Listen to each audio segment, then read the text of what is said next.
So, here we go.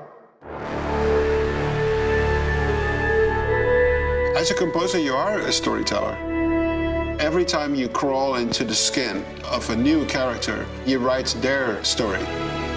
It's so simple when you see a futuristic movie to go all out on instruments and sound design, but if you take that overboard, you might lose the soul of the film. For instance, when Alita wakes up and we hear her theme for the first time,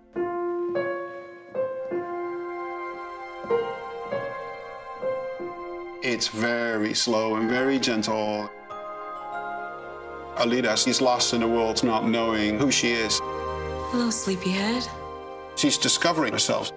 Do you know who I am? Alita feels vulnerable, and at the same time, she is this fantastic person that is gonna save Iron City.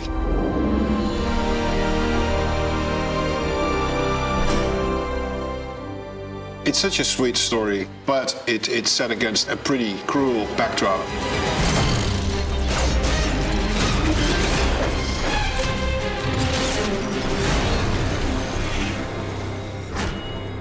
What is that? It's motorball.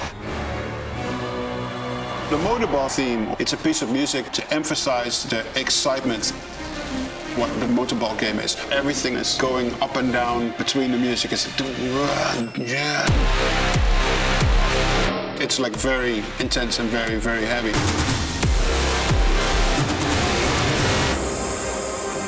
The most challenging part is to really get that heart into the movie. I wanted to create a piece of music for her that felt very emotional, but then at the same time heroic.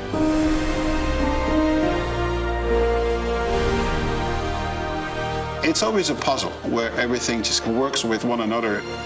You go for character and you go for something that gives you goosebumps.